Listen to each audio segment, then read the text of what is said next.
Hi, my name is Shlomo Haart. I'm from Unorthodox Life and here in Israel to spread the good word. Hi, my name is Miriam and Haart. I'm also from the show on Netflix, My Unorthodox Life. We are here in Israel to show the world who Hamas really is. Hi there, I'm Julia Haart. I'm the mom of these guys and two other wonderful children. I am the star of My Unorthodox Life, and I came here with my family and my incredible producers, directors, photographers, and cinematographers to show the world and share the stories of people who are truly fighting what I believe is for the soul of humanity. Hi, my name is Yahel. I'm a director and a producer, and we are here to share with the world good stories about good people. I'm Tomer Levine.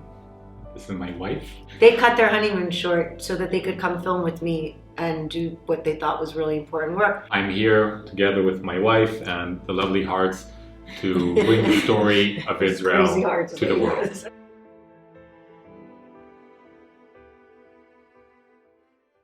First of all, I don't take freedom for granted. I fought very hard for my freedom. I thought to myself, how can I not come?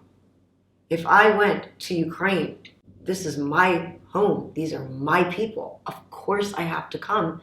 And I think that, what people I don't think understand is how lonely it feels to be in a war, especially when you read all around people attacking you while you're defending every ethnicity, every imaginable kind of individual who lives in Israel. And so I felt that it wasn't enough to support you from the safety of my home. I can't be a soldier, I'm 52 years old, but I think there are two wars going on right now. There's a war in Israel with guns and bombs and all of that. There is a global war happening, and that is the restart and the reintegration of public global anti-Semitism. And that is a very, very dangerous place to be. We are only 16 million people left on the planet. If we don't stem the tide, if we don't educate and show people that they have been fed such a steady stream of nonsensical propaganda, the world is going to implode. That's the war that I can help fight. And that's why we're here. Yeah. I think something that really struck me was my generation. So I'm an influencer, I'm online, I'm Gen Z, I was born in 2000, I went to Stanford, and what this war taught me is the public divide and divide of my generation with the rest. I thought that we were the generation that uplifts everyone. I thought that we were the generation that cared about the world. And really what I learned is that we're the generation of judgment. We care about judging people. We care about not listening to all sides. We believe in ideology more than realism. And anti-Semitism became the norm. It became cool. And so just realizing that being liberal or being Republican, any of these things means that you follow one way and you're dogmatic about it, I felt like I had to speak up and say something. My Stanford friends couldn't understand the politics of Israel. They couldn't understand that there's a lot of conflicting sides. They couldn't look at the story. They just decided that one is right and one is wrong, and therefore that's it. And so because of that, because people of my generation didn't seem to actually care and all they wanted to do was what was public and what was normal and what TikTok told them to do, I felt like I needed to speak up for my people. I needed to speak up for my Jewish identity, and I also need to speak up as a Gen Z person to talk about what's really happening here and stop anti-Semitism, especially amongst young people. I actually got to see this side of campus myself because, when you're in it, for most students to believe that Israel is an apartheid state or that they're committing genocide and they're just, these evil, and that's becoming the norm. And then today, a lot of people see that now with the videos and all these protests, but it's been dormant there for a long time. And so we're here to show one, the obvious, Israel's not an apartheid state. Two, clearly Israel is a liberal democracy that follows the rules of law, of war, and we've interviewed a bunch of IDF soldiers. We've gone around Israel. It's a country of great people who are just trying to live, and it's crazy as what today in 2023, the fact that that poll came out the other day that to call for the genocide of Jews, except most people in her generation believe that's an acceptable call. Like, where are we? 1933. So we're here to, show the world and hopefully change the minds, because if we don't stop this progression of hate, who knows if we might end up in 1939.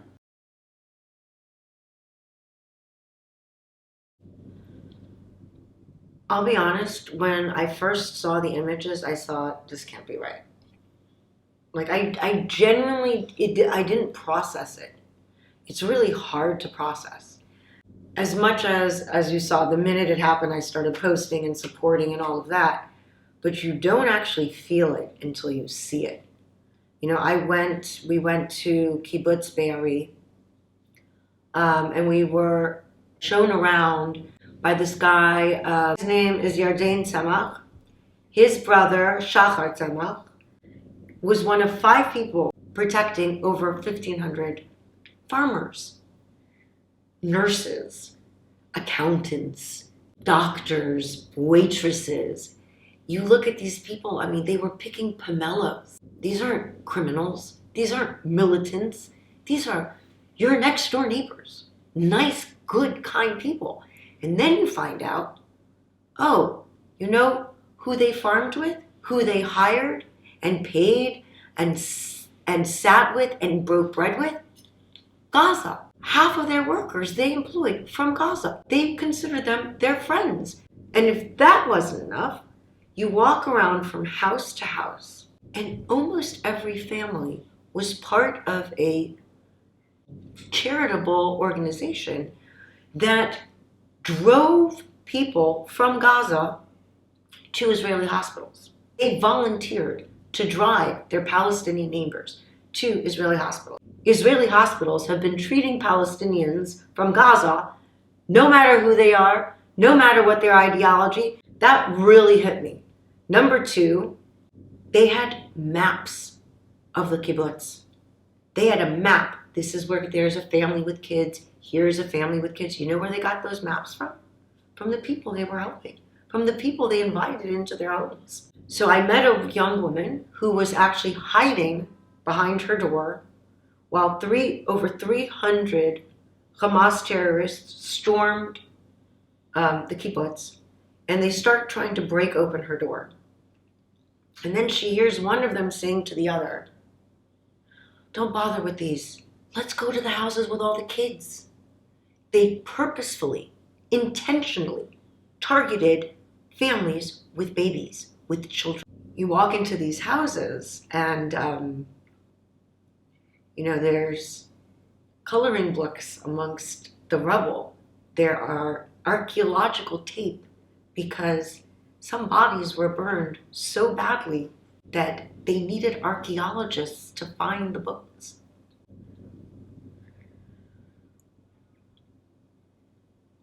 We went to the place where Tzemach Shachar and the 4 other people who were with him had their stand, where they fought for the rest of the kibbutz.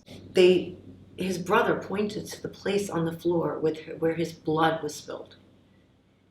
And I looked at him and I said to him, "Will you ever come back here?" And telling that man had the saddest eyes I've ever seen. And he looked me straight in my face and he told me, "Julia, this is our home. This is where we live. This is where we will always live.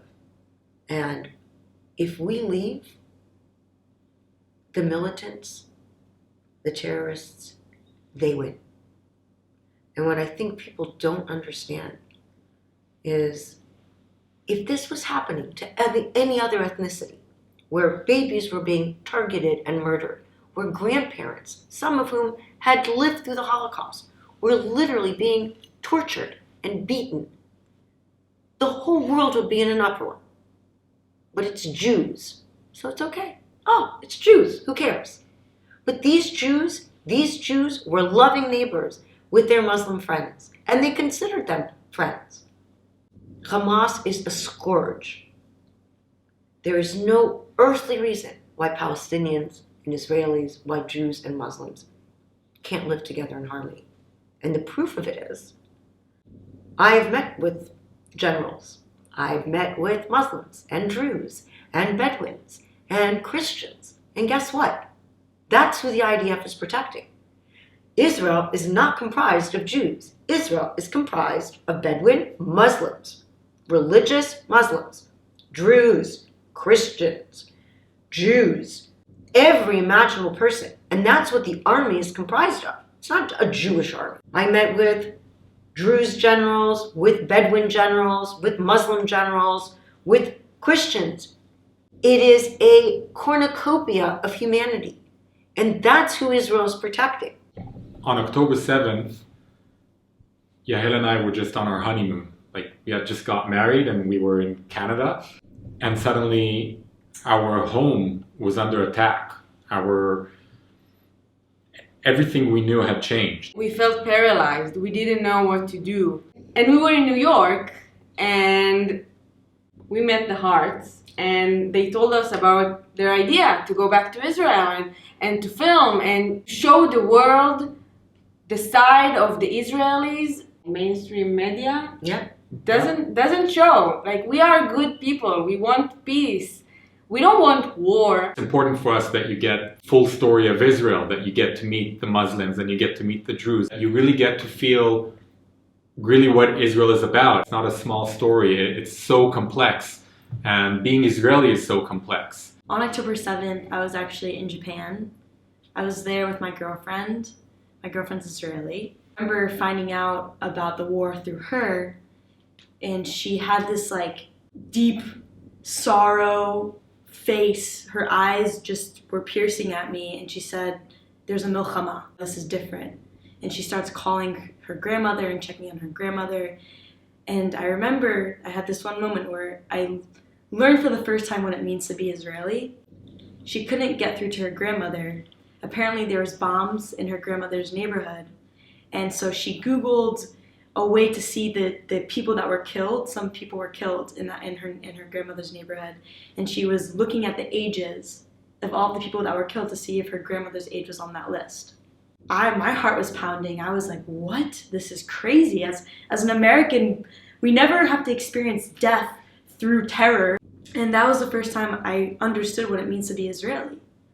The normalcy of terror, the normalcy of war, the normalcy of fighting to exist. On October 7th, all I did was just be with my girlfriend, try to support her every way that I can. She's a reservist, and the army was texting her. And all she was trying to do was get back to Israel. And it's just being with her on that day and just seeing not just the daily struggles of what it means to be Israeli, but also the perseverance and the love for your country. She was trying to get back to Israel when her friends were killed in the Nova Festival, when her grandmother, she couldn't reach her grandmother, when it was just war. She was trying to find a way to get back there. Meshuga, that's crazy. But that's what it means to be Israeli. It's a love for life. Am Yisrael Chai, the nation of Israel lives. I was so inspired by that. And for me, after October 7th, I do social media. I talk about being queer. I talk about tech. But since October 7th, all I've been doing is talking about Israel. At first, I got a flood of messages saying, I hope you're okay. I'm so sorry about the anti-Semitism. But the second Israel struck back, it turned, where it was, nobody was reaching out to me. Some of my best friends don't talk to me. I lost so many friends because I'm talking about anti-Semitism. If I mention anti-Semitism, if I mention terrorism, I'm called, I'm not looking at all sides. I'm uneducated.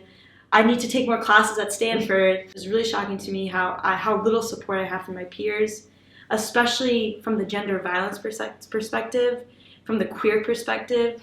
The amount of people saying to me that, one, there wasn't really gender violence, or two, that the gender violence was justified.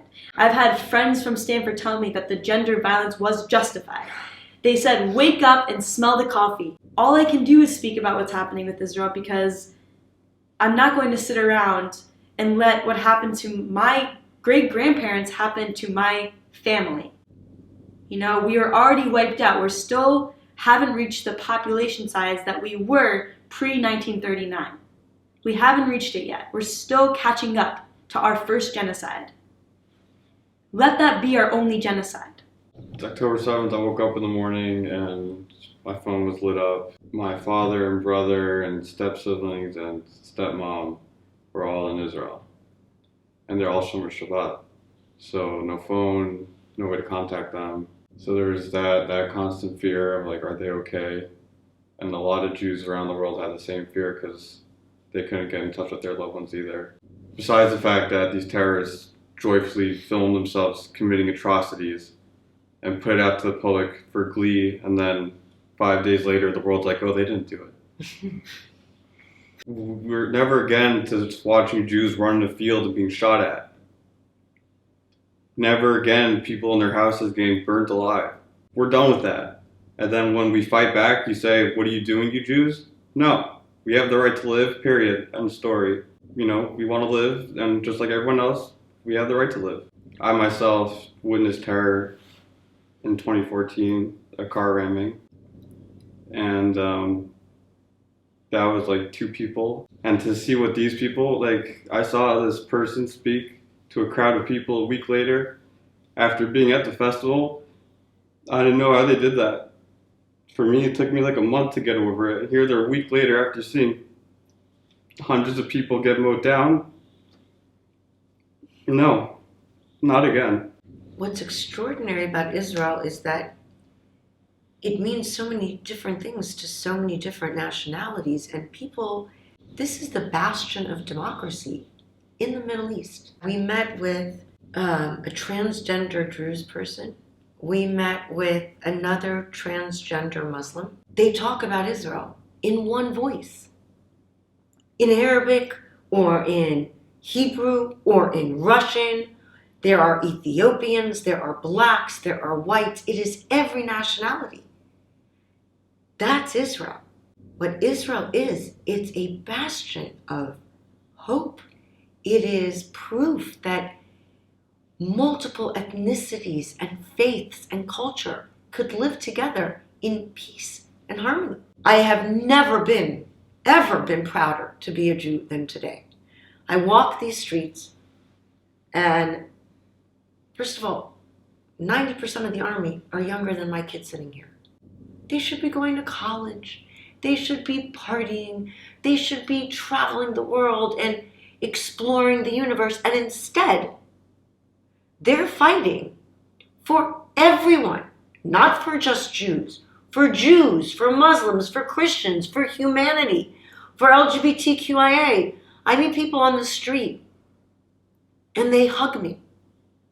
I met with a family that their son, Omer, is a hostage, and they invited me to their house for a Friday night for the Shabbat meal. And I walked in there, and I felt at home, comfortable, like I'd known them my entire life. And that's kind of the feeling I get everywhere we go. It's true. Everywhere we go, I feel like I'm connected to everyone. I'm related to everyone. We hug each other as if we've known one another our entire lives, and yet we've just met. But, you know, every person I've asked has always said to me, I ran to volunteer. There are so many volunteers that they had to turn people away. Yet, 2 days ago, we went to the front lines, on the Israeli side by Gaza, and there was a guy with bandages on his hands, and I was like, oh, what happened to you? He's like, oh, I got shot. There's like a literal hole in his hand. I'm like, why aren't you in a hospital? He's like, are you crazy? My brothers are here. My sisters are here. That's what Israel means to me. Israel is proof positive of the beauty of humanity. To me, we are literally holding on to our souls and the souls of humanity. Because what is Hamas in the end? Hamas doesn't represent Palestinians. Hamas doesn't represent Muslims. Hamas represents fundamentalism. Hamas wants everyone. They want every person to live under Sharia law. Hamas wants those people in universities that are chanting, go Hamas, they could be wearing t-shirts that say, we love you, Hamas. Guess what? If they're Jews, they'll still be killed, and if they're not, they will be forcibly turned into Muslims. That's what Hamas wants. Hamas wants everyone in the world to be not just a normal Muslim, not a modern Muslim, a fundamentalist Muslim. You think Muslim women want to live under Hamas? Look what happened in Iran. In Iran, the women got up in the hundreds of thousands and said, no more fundamentalist Islam. We want to take off our hijabs. We want to go to school. We want to go to universities. We want to be allowed to travel without a man's permission. And guess how they were treated? They were beaten, poisoned, arrested. Children, young kids who went to school, Muslim children, were poisoned. Girls. This is who you're supporting? This is who you're saying are freedom fighters? When someone tells you, my way or death, they are not freedom fighters. They're fundamentalists. And they're fundamentalists with guns and weapons. And every person who chants their slogans, who goes on social media supporting them, you are supporting murder, genocide, and a call for the entire world to be subjugated by extremists. You will not be going to universities, young ladies. And those of you in the LGBTQIA community, guys, I've met LGBTQIA people here. When I asked one of them, Sahar, what she thinks about LGBTQIA and Gen Z woke people chanting for Hamas, she said, do they not understand that they are asking for my death sentence? The camaraderie of the Israeli youth is inspirational. This definition of self in Israel is different than the definition of self in the States. In the States, we define ourselves by me. In Israel, they define the self by us.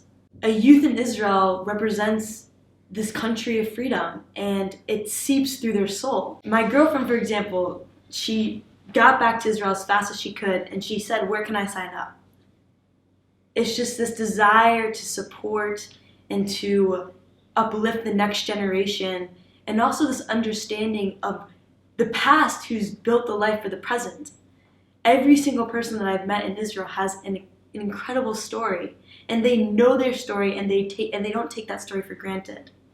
They come from Holocaust survivors. They come from people who've been kicked out of other Middle Eastern countries. They don't take their life here, their life of freedom and democracy, for granted. And I think that's what makes them so special, because they want to keep what their parents and their grandparents fought for.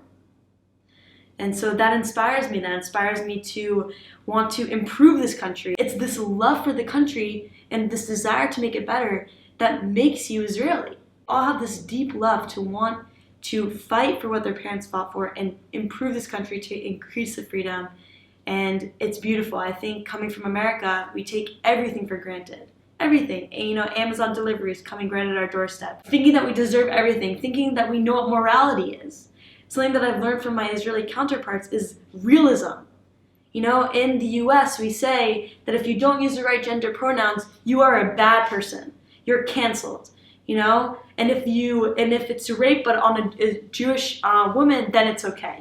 The way that we equate things, the way that we look at morality is so removed from reality that it's insane. We start preaching for communism without ever knowing what communism actually is. My mother was from Moscow. They escaped communism. Americans don't know what communism is. And what's special about Israel is that they're forced to be so real that they're able to actually improve their society. It's not anti-Zionist to be critical of a policy. That is not what anti-Zionism is. I'm not anti-America if I don't like what a certain politician says or does. It means I'm just critiquing that thing. Anti-Zionism is that Israel doesn't have the right to exist. It's not a policy. It's not if we made this change, now you have the right to exist. No, that's not what they're arguing. When they marching on the streets from the river to the sea, it's not a policy decision. There's no policy that you're asking to change. You're saying Israel should not be here, period. Anti-Zionist is anti-Semitic because anti-Zionist is calling for the complete annihilation of the state of Israel. To me, there are three groups of people. And if you look at World War II and the Holocaust, those three groups of people were there too. Those three groups were, the first group are people who actively support murder, terror, and the call for the annihilation of the Jewish people. Judenrein. What is from the river to the sea? It's Judenrein. It's get rid of Jews, right? So there's this group of people, millions and millions of them around the world, and they're on social media. They love to hate. Then there's a second group of people. They're the people who say, I don't want to get involved. I don't know enough. I'm just not comfortable. What they're actually saying is, I don't want to lose followers. I don't want to be unpopular. I don't want to say things that are going to upset people. And then there's a third group of people. Those are people like us who use our platforms to share the truth, to educate, and to show the world that supporting Hamas is harming Palestinians. Supporting Hamas harms Muslims, Jews, and Christians everywhere. And in Germany, you had the same thing. You had people who are the SS, people who joined the Nazis, who loved the idea of Judenrein. And then you had the don't bother me. I don't want to lose my job. I don't want to get in trouble. I don't want to risk anything. Those people are the people that today we call cowards. Literally, they stood by and watched as millions of people were burned. To me, that is complicity. You are complicit. Silence equals your own complicity. I think that any person who has an audience, who has a media, who has a voice, history will remember you if you don't use it today. I promise you that. The world is cyclical. You have these massive, destructive periods where millions of people just go up in conflagration. And then the world wakes up and was like, oops, sorry, we really shouldn't have done that. And then it judges. And I promise you that one day the world is going to wake up and realize, oh my God, we supported murderers, monsters, rapists, people who mutilated and burned babies. And we vilified the 23-year-old soldiers who stood shoulder to shoulder, Muslim and Jew and Christian, fighting against an evil that will consume the world if it is not stopped. The Muslim general I spoke to on Monday, he said to me, Julia, this is against everything Islam stands for. Hamas does not speak for Islam. Hamas is evil. And that's my message. Educate yourselves. Read, learn, study, and do not be silent. If you are silent, you are complicit, and your children and your grandchildren will one day look at you and think, coward. Standing with Israel is not standing against Palestinians. People think stand with Israel or free Palestine. It is not stand with Israel or free Palestine. It is stand with Israel to free Palestine. Yes. Great. If you really care about the Palestinian people, if you really care about bringing peace, about bringing justice, then you need to stand with Israel. Because what Israel is doing is giving democracy, is giving freedom of religion, freedom of culture, freedom of rights, queer rights, women rights. If you care about the Palestinian people, then fight terror, fight violence, fight Hamas. That will help the Palestinian people. Stand with Israel is standing with Palestinians. Very true. Yeah, every one of us, when we see a video of a Palestinian kid that's been killed or injured, or any innocent person in Gaza, that's terrible. No, we don't want it. They don't want it. Tomer has lost so many friends since October 7th. Do you think do you think they want to die today? No, they don't want to be there. They were on a honeymoon. People were living their lives. One of his friends was worked with blueberries. Literally. They're just trying to live their life. No one wants dead Palestinians. Hamas wants dead Palestinians because then they get to go to the world and be like, look what Israel's doing. We didn't do anything. We're just cycle of violence. We shot some rockets, killed a few people, whatever. Cycle of violence. Not that we're like an actual threat that wants to annihilate the state of Israel and all the inhabitants. And it's not also just Jews. They killed plenty of Muslims that were traitors because they were part of the Zionist state. So if you guess all the people chanting Free Palestine, if you actually care about Palestinians, maybe like don't support the government that puts innocents on top of their tunnels to protect them. Maybe don't support the government that steals all the aid to build tunnels or get themselves rich and live in a hotel in Qatar. Or like when they steal, just now they're sending in tons of aid. There's a video of a UAE truck with aid with a bunch of Hamasniks standing on top with rifles, not letting them have it. So who cares about the Palestinians? They're the people that you want to represent these civilians? How does that make sense? There's a clear picture here. Murderers who target civilians versus people trying to live who target terrorists, and the terrorists use civilians to try to protect themselves. How do you support that? We we actually went into Gaza, the three of us. Literally today. We just came back from Gaza, which is insane to say that out loud. Yeah. And we walked into Gaza where they were going house to house. And you know what they found? They kept on finding weapons inside of homes.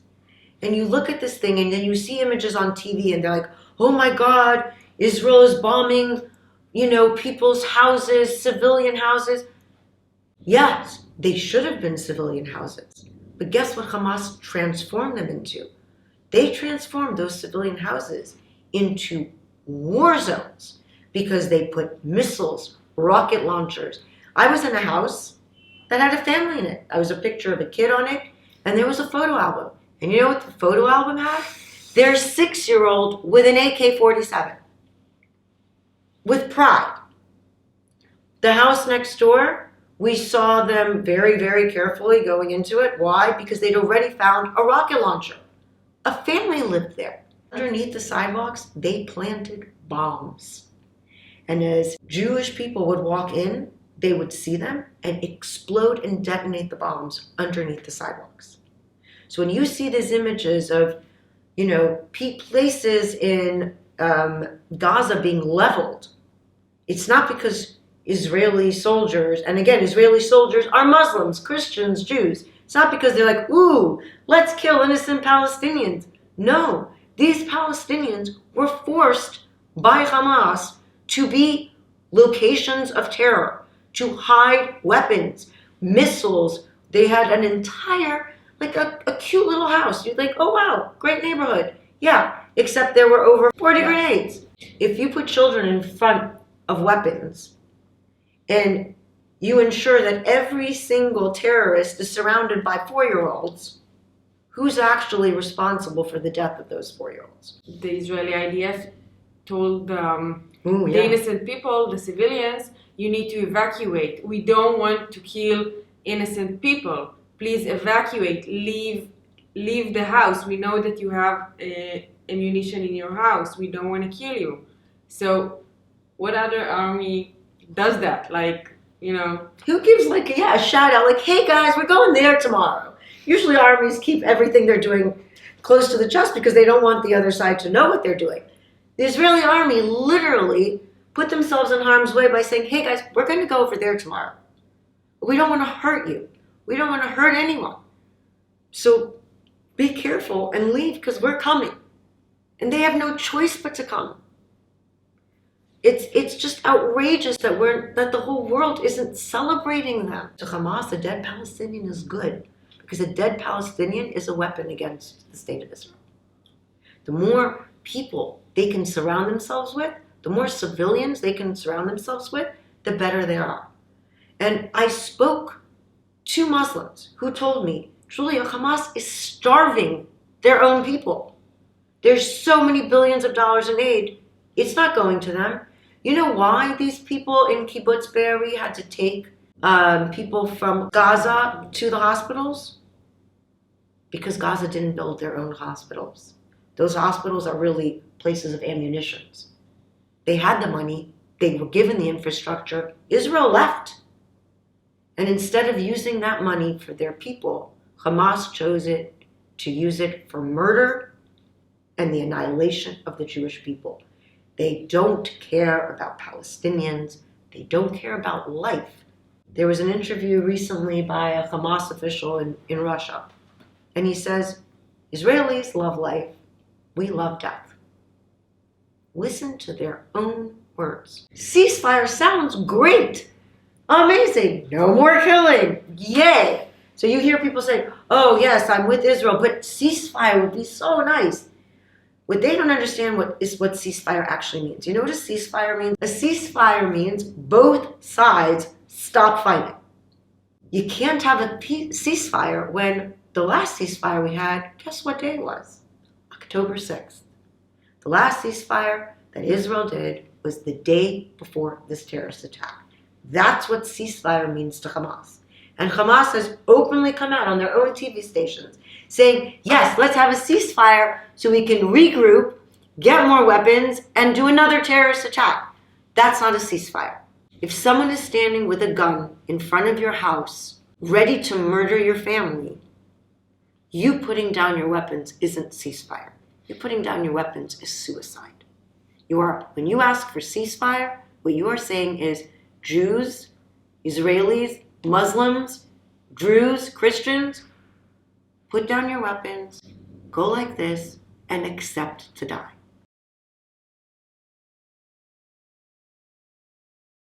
You know, in World War II, a lot of Jewish people, their attitude was, just stay silent. Gam ze ya'avor, right? This too shall pass. Jews have been murdered, thrown out of more countries than most people can name. We've been auto-defayed, burnt to a crisp, burnt in ovens, our skin made into lampshades. And we've always been very polite, right? Don't make waves, in Stanford University, they sent a thing to Jewish students saying, maybe don't wear your Star of David, maybe don't have a menorah. No. Yell, scream, use your voices, show no fear. If you're afraid, be even louder.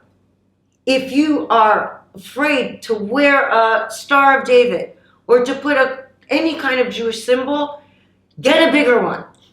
Show the world that we will not be silent today. We will not hide. We will not disappear into the night. We will stand as one across the world and demand our right to live and to breathe. Scary time. Anti-Semitism around the world has gone up, but there's a big difference between 1933 and 2023. Israel. When we said never again, means never again. We will not just, line up to be shot or gassed. That was old Jew. New Jew, no. We are here to stay, and when someone says something stupid to you, or you're scared you're gonna lose a friend, remember that friend would be happy to see you dead, or would be like, oh, it was justified. So don't care about it. They're not your friend. They don't care about you. You shouldn't care about them.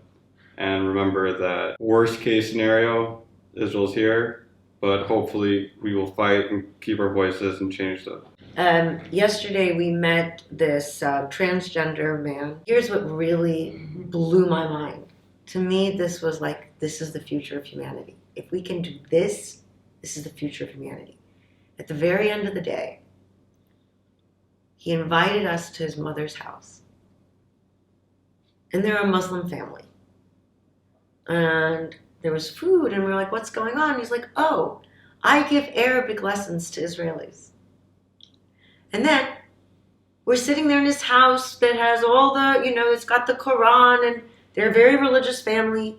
And then all these just Jewish Israelis come in, and they sit around, and they're speaking Arabic, and they're speaking Hebrew, and they're laughing, and they're drinking tea together. And I looked at that scene, and I said, this is the future.